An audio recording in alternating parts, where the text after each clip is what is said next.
pros and cons of living in Tampa, Florida in 2024. Let's do it.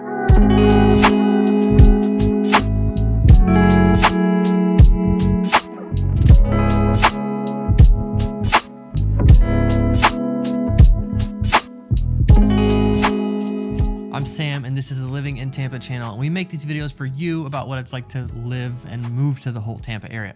We're also a team of realtors, and we'd love a chance to earn your real estate business, so give us a call, text, or email. After you reach out, what we want to do is set up a phone call or Zoom call and just explain our process and just see how we can best help in your situation. So call, text, or email, and we'll get that call set up. But let's jump right into this high level kind of video. You know, things change at the high level, the macro level kind of slowly. We're going to talk about some of that change, but I think it's good to hit on a few of these things. And we're going to start with the pros. Pro number one is the city is expanding. What do I mean by expanding? So the downtown is getting more developed, getting nicer. They've announced some new plans for the Water Street development. They just rezoned the Ybor Channel area for residential development. You know, some of the parts of downtown that have been under construction are finally reaching the finish line. The Encore District, which is over there by the port, finally finished. And they're already announcing new luxury condos down in the area. Super cool spots. Another way that the city is expanding is not just inside, but outside. If we talk about suburbs often, I'd love to talk about Parrish a little bit more because Parrish is kind of booming right now with new master plan communities down south. But let's talk about Avalon. Avalon is a new development in Wesley Chapel, and it has a sister neighborhood in Orlando. One thing that's really unique about this neighborhood is kind of the downtown center. We talked about this development in a specific video of new things coming to Wesley Chapel. But one thing I like about this neighborhood, it kind of reminds me of West Chase, and specifically West Park Village, where you have rental apartments upstairs and then you have commercial stuff downstairs. Also kind of a town square kind of a feel where you can have events. Right now they have quarterly events that are open to the public. This neighborhood's going to be very big though. It's going to be 4,500 homes, which is a really, really big neighborhood. Pro number two, there is a new sewer line. I've been wanting to bring this up in a video for a while. There was $83 million spent to develop this new sewer line out of the Tampa area. Sewage has been an issue because when a lot of this area was developed, there wasn't central sewer system, so a lot of people installed septic tanks. It's always an issue near an older property to have an abandoned septic tank. It's not always an issue. It's something we're always making sure isn't there. But then specifically around waterways, this sewage has started to leach into waterways, causes a big problem, especially in the Tampa Bay, where there's a lot of young marine life. So this new sewer system kind of sets us up to scale away from all of those septic systems. Pro number three is sports. The Rays are staying. They're staying in St. Petersburg. There was, a big lobbying effort to get them to come up to Ybor City. They're staying in St. Petersburg. This massive development has been approved and they're starting to release preliminary plans. But that development will take 10 to 20 years. Yeah, the stadium will be done in 4 years or whatever, but then all of the affordable housing around it, all of the new restaurants and all this kind of stuff, all this new energy around it will take some time. The stadium will be built right next to the old one, and then the old one will be torn down and that whole area will be redeveloped. Super central part of St. Petersburg. Super cool that we're keeping that team here in the area. Super exciting. Other good teams, obviously, the Tampa Bay Bucks, which, did actually get to the playoffs. The Lightning, which got to the playoffs as well. Fun teams to root for. Being an Oklahoma kid, I still cheer for Oklahoma teams, which is a thing down here. A lot of people are from somewhere else, so they're often cheering for their home teams. But the local fan bases are continuing to grow year after year, especially when the teams are good. That helps. Okay, pro number four is weather. Of course, I'm going to bring this up in every single pros and cons video when it's a kind of a high level thing. People move here for the weather. Now, weather, I'm saying weather in two different versions so many times. Weather.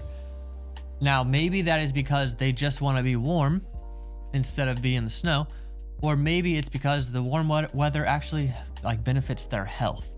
I had a client recently call suffering from chronic fatigue and needs to be here because of the warmer, more humid weather. Really valuable for his body. So the weather's beautiful, super hot right now. I mean, I already go through a few shirts each day, but that's just kind of what you pay for living in the tropics. Okay, pro number 5 is prices. Now, yeah, prices have gone up. If you've lived here a long time, you think it's crazy expensive, but I have clients moving from all over the country, and often they're thinking this is a much more affordable area than where they're moving from. One client moving from Northern Virginia, the DC area. One thing he brought up that, maybe the insurance is high down here, which we'll get into. The very last point will be insurance.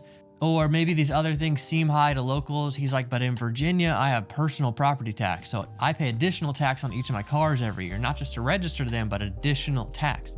Those kind of things you don't think about, but prices and cost of living overall in Florida is still so much lower than other cities the size of Tampa, for sure.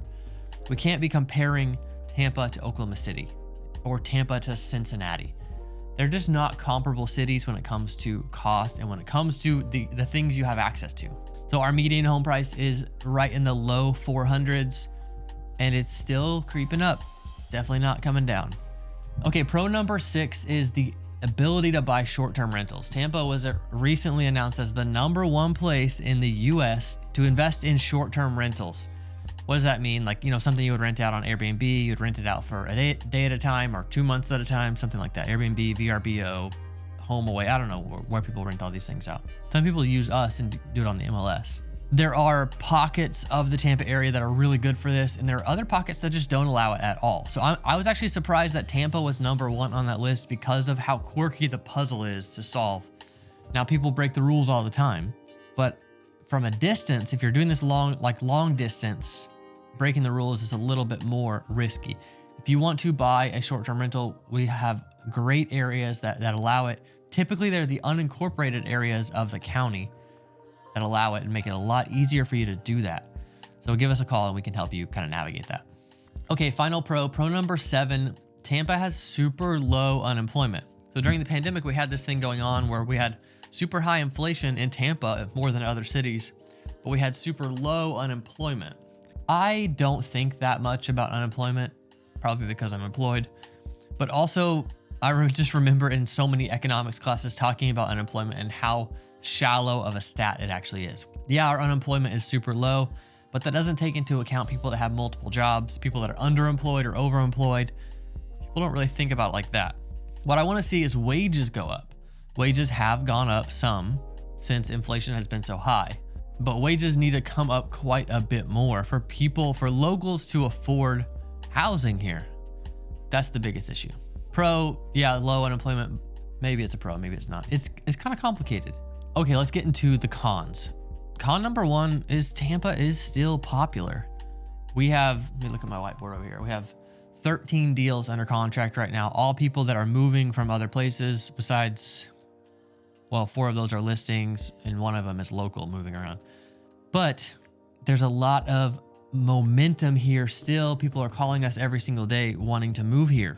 We love to help you, so don't forget to call. But what does that mean? Is there's still a little bit of competition in the market. There's always going to be competition when the home is perfect. When the home is the 4-bedroom house with a pool, it has everything you want. There's going to be some competition. I'm not saying bidding wars. I'm just saying we have to present good offers. We can't lowball everybody with that kind of a situation. But most of the homes we're getting under contract, we're getting them, including some concessions after the inspection. We're getting them under asking price for sure. Okay, pro number 2 is low inventory, low housing inventory. And when I say low, there's stuff out there that's been on the market a long time that they keep reducing the price and it's not moving. There's reasons for that. The new fresh things are lower than you would want. Before the pandemic, they always said 6 months of inventory is what we need in a market for it to be healthy and stable. They re-narrate that recently to be 3 months. No, it's still 6 months. We still need 6 months, not 3 months. That bothers me. So we're still looking for more inventory in the market so that when you go out and shop for a house, you can look at 10 places and they're all decent options. Right now you look at 10 places and only 2 of them are decent options, and then you have to wait another month to find those next 2 to 4 that are good options, and then you have to look outside of your desired area because of that. That's how it actually impacts you when you're looking for a house. Okay, con number 3 is growing pains. They're estimating that Florida's population will grow to 25 million by 2035. That's a lot of growth. How that impacts mostly infrastructure, the pressure on infrastructure, but building new neighborhoods, building new apartments. One of the areas where I see this impact locals the most is on the northwest side of Wesley Chapel, up by Quail Hollow. They've been building new apartments along that Wesley Chapel Boulevard, and the locals protest it all the time because there's some older big lot communities back there that are a little less restrictive, and they want that kind of rural vibe back there. The locals do, and they're kind of getting overrun. This is part of growth. This is why the city keeps expanding out and out and out. I even imagine I will end up going further north. I live on an acre now. I'd really like 5 acres. Con number 4 is all of this takes time. Like I said, with the new stadium, it's 10 to 20 years. With that new development in Ybor City, it's 10 to 20 years. But when we look back 20 years ago, downtown Tampa was so different. Tampa Heights, Seminole Heights was so different. All these things, downtown St Petersburg, there was the new pier, like all those things, they take time, but then once they're here, we all really love them. So we have to be patient with these kind of things. And con number 5 is the cost of insurance. Insurance costs keep going up. During the pandemic, that spiked dramatically for the whole country because material costs went up so much. That's typically what you're paying for with a home, is what it would cost to replace your home. The insurance thing isn't unsolvable, but one thing that's coming up now is if you're insured by Citizens, the state subsidized company, you could be required to have flood insurance. Right now, you are required to have flood insurance no matter what flood zone you're in. So even if you're in flood zone X, you're in a flood zone technically. So if you're in flood zone X and your dwelling would cost more than $600,000 to replace, then you have to have flood coverage. Next year, if it's cost more than $500,000, and the next year if it costs more than $400,000. So this house I'm in right now is worth about $625,000. 4-bedroom house, concrete house. The replacement coverage on my homeowner's policy, which is Citizens, is like $350,000. So I'm not required to have flood insurance even though I'm in flood zone X. Now, if that replacement cost goes up, I might be required to have flood insurance 3 years from now. So it's kind of quirky. Insurance, they're trying to solve it. I really do think they're trying to solve it. I wish they would focus a bit more on that instead of all the other things like fighting Disney or all these other things we could end up doing. Now, I think the fight against Disney is valid, but I wish more attention was brought to this because it just keeps going up and up and up, and people don't know how to navigate it because they don't know it. They don't know the system. I grew up with, my dad selling insurance, my grandpa selling insurance, his dad selling insurance. I understand the market of it quite a bit, and it's still challenging for me. I want to simplify this for everybody. Those are pros and cons of living in Tampa right now in 2024. If you want to live here, you want to move here, we want to hear from you. Give us a call, text, or email anytime.